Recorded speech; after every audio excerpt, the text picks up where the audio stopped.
episode 2, Trev's Wrestle Show, here on Trev TV. I'm the Trev.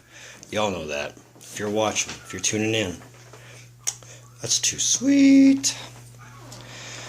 So as I mentioned, I would have a follow-up to my predictions for Money in the Bank, which is now in the books.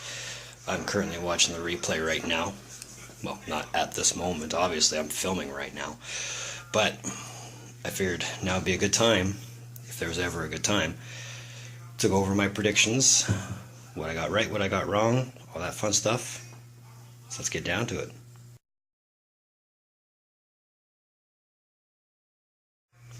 Now, I didn't get to watch every match all the way through, so I'm not going to pretend I know some of the matches. I mean, I did miss the match on the pre-show between the Bludgeon Brothers and the Good Brothers, but I did call that one. I had no idea it'd be over in 7 minutes. I figured, they'd at least book it a little more solid, instead of having basically a squash, if you want to call it a squash.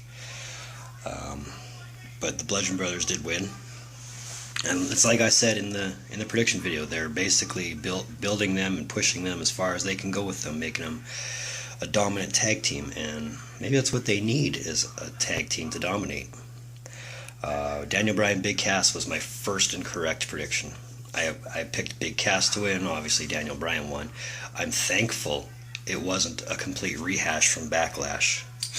And that's what I noticed about most of the card in itself, was it strayed away from being a Backlash replay, essentially. I mean, it wasn't a card for card exact replay, but it wasn't bad. I'll say that much.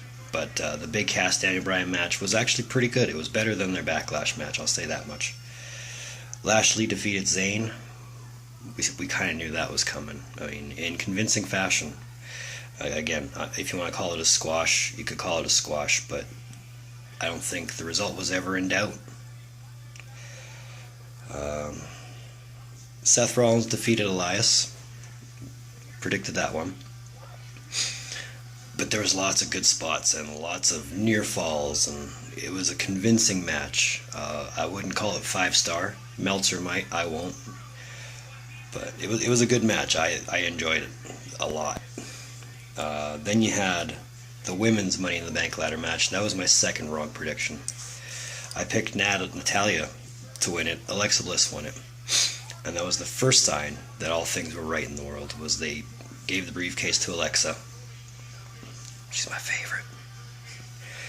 It was a better ladder match than the last women's Money in the Bank ladder match, and I was thankful for that. I was dreading actually watching it. It's like, oh, this is going to be a slow burn. It's not going to be everything it should be or everything it could be, and I was thankful it was better. When you got to Roman and Jinder, obviously Roman was going to win that one. There was no doubts about that. I thought for a few spots Jinder had a good chance to win it, but alas, he didn't. But it would be nice to have seen Roman's momentum die down just a little bit. And I noticed the crowd reaction to it was, as predicted, this is awful. I couldn't tell if there was any CM Punk chance. Being they were in Chicago, I wouldn't be surprised if there was. Again, that was a match I didn't get to watch thoroughly, entirely through, because I had different things going on, being a family man and all that fun stuff. You have your responsibilities, and trying to balance that and watch a pay-per-view. It's not always easy, so there's a lot of times where I do miss some good quality, but it was only Roman. I wasn't missing much. Carmella defeated Asuka. I predicted Asuka to win that one by DQ, and it was thanks to returning James Ellsworth, the little train that could. Like, we didn't see that one coming. I mean, the rumors were saying he was coming back anyways, so I wasn't completely surprised that he was inserted into the match. But I was surprised they gave Carmella the win instead of the DQ. So I got that one wrong. The last man standing match was actually good, and of the 5 matches AJ and Shinsuke have had, this is probably by far their best one, in my mind. I mean, not to take away from their WrestleMania match, it was okay. Every other match after that, I wasn't impressed with. This one was good. This one was really good, and AJ came out on top because he's phenomenal. Ask him, he'll tell you. But that was a good match. I liked it. The Raw Women's Championship match. Ronda won by DQ. I think I called that one. But what I didn't call was Alexa cashing in. And this was part 2, where all was right in the world. So, thankfully the belt is back on Alexa. For how long? Who knows? I mean, it's only a matter of time until they give it to Rousey. I honestly thought they were going to give it to Rousey tonight and have Alexa cash in at a later point, but I digress. It was obviously the result it could have been, and I think it'll work well for future stories. I mean, I don't know what they have in mind, but it can only be a good thing, because Alexa's got the belt. That's all that matters. The men's Money in the Ladder match, I got wrong. I should have went with the Mob and picked Braun to win it instead of Joe. But there were so many points in the match where I was changing my mind. It's like, oh no, it's going to go to Miz. Or, hey, Joe's going to win it. Or maybe they'll give it to Finn because, you know, they don't know what the hell else to do with Finn. But they gave it to Braun. The biggest problem I see in this one, when's he going to cash in?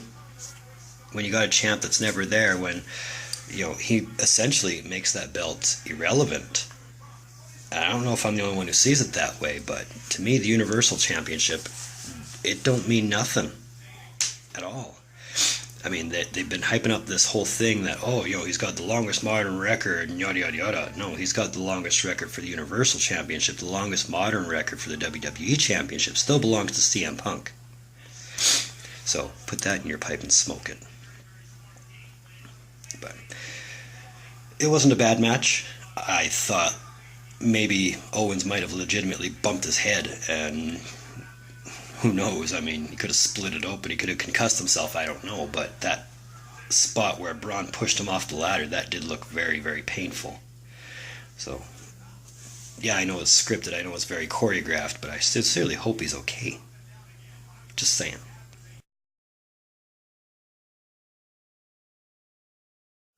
So of the 10 matches I predicted, I went 6 for 4, which means I was batting at 60%. Not bad. Not bad. This probably isn't going to be the last review show or last prediction show I do. I might do the UK tournament. I don't know. But I think more than likely I will be doing Extreme Rules. And I don't know. I might even start doing some Impact or even some Ring of Honor. But we'll go from there. I mean, why cross the bridge when you're not even there, right? But all in all, it was a fun experience, and yeah, I could definitely see you doing more wrestling prediction shows in the future. But I want to thank you for tuning in. As always, your viewership means a lot to me. We're up to 10 subs now, which means we're 40 away from my goal. And I haven't thought of what I'll do if I hit 50, but I got 40 subscribers to think of something before, you know, I decide, hey, this is what I'll do for the 50 sub, you know, video. But again, we'll cross that bridge when we get there. Feel free to like this video if you liked it. Subscribe on the way out. Tell a friend. Find me on Facebook, Trev TV. Find me on Instagram at rockstartrev TV. In the meantime and in between time, keep on the lookout for some more videos from the Trev. Later.